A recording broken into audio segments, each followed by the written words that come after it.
मालती का देवर धीरज रोज अपनी भाभी से कहता कि भाभी मेरी शादी करवा दो। मालती धीरज से कहती कि तुम्हें कोई लड़की पसंद हो तो बता दो। धीरज कहता कि भाभी मुझे तो आप पसंद हो। अपने देवर की बात सुनकर मालती काफ़ी डर गई। उसे धीरज पर बहुत गुस्सा आ रहा था। उस दिन से मालती अपने देवर के सामने जाने से कतराने लगी। अब धीरज जहाँ होता तो मालती वहाँ पर कभी नहीं जाती। 3-4 दिन तक धीरज अपनी भाभी के बदले व्यवहार को देखता रहा, लेकिन जब उससे बर्दाश्त नहीं हुआ तो एक दिन उसने मालती से पूछ लिया, भाभी आपको क्या दिक्कत है? मैं जहाँ भी बैठता हूँ आप वहाँ से उठकर दूसरी जगह चली जाती हो।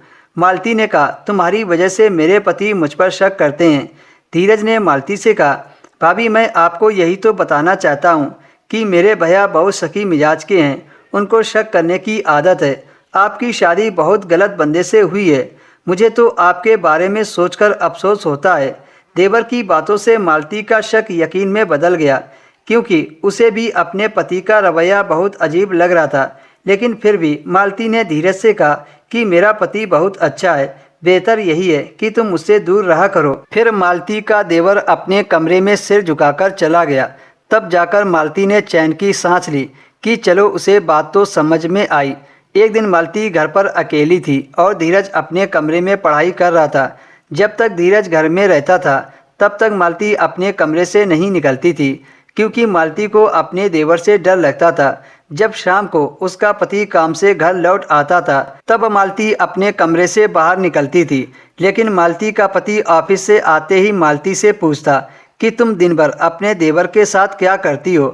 मालती अपने पति को बताती कि मैं तो दिन भर अपने कमरे से बाहर ही नहीं निकलती। तब मालती का पति कहता कि तुम झूठ बोलती हो, ऐसा हो ही नहीं सकता कि तुम घर पर रहो और कमरे से बाहर ना निकलो। अपने पति के ऐसे शक करने से मालती को बहुत गुस्सा आती थी। वह तो यह सोचती थी कि ऐसे शक करने से कैसे हमारी ज़िंदगी कटेगी।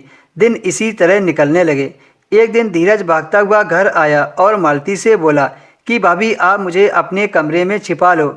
मालती ने काफ़ी पूछा कि क्या हुआ, तो वह कहने लगा कि वो सब मैं आपको बाद में बताऊंगा। फिर मालती ने धीरज को अपने कमरे में छिपा लिया और रसोई में काम करने चली गई। करीब 1 घंटा तक धीरज मालती के कमरे में छिपा रहा, लेकिन वह समझ नहीं पा रही थी कि देवर इतनी देर तक क्यों छिपा है। तभी उसी समय मालती का पति ऑफिस से घर आ गया। कमरे में जाते ही उसके पति ने धीरज को छिपा देख लिया और पीछे से मालती भी कमरे में आ गई। उसके पति ने कहा, मालती तुम यही सब करती हो मेरे पीठ पीछे, आज पता चला है कि तुम दोनों में क्या चल रहा है। मालती ने अपने पति से कहा कि धीरज खुद भागता हुआ आया था कि मुझे अपने कमरे में छिपा लो, तब मैंने इसे अपने कमरे में छिपा लिया था। लेकिन धीरज ने बताया नहीं था कि ये मेरे कमरे में क्यों छुप रहा है। मेरे पूछने पर बोला था कि मैं बाद में बताऊंगा।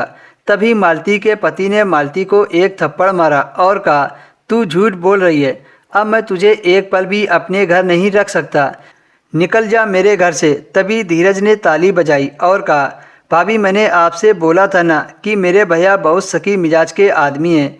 भैया दरअसल मैंने जानबूझकर ये सब किया ताकि मैं आपको बता सकूं कि बात बात पर कभी भी अपनी पत्नी पर शक नहीं करना चाहिए, इससे घर टूटते हैं। मेरी भाभी बहुत अच्छी हैं, वो तो कभी भी मुझसे ज़्यादा बात भी नहीं करती हैं। सच जानकर मालती का पति शर्मिंदा हो गया और उससे माफ़ी मांगी।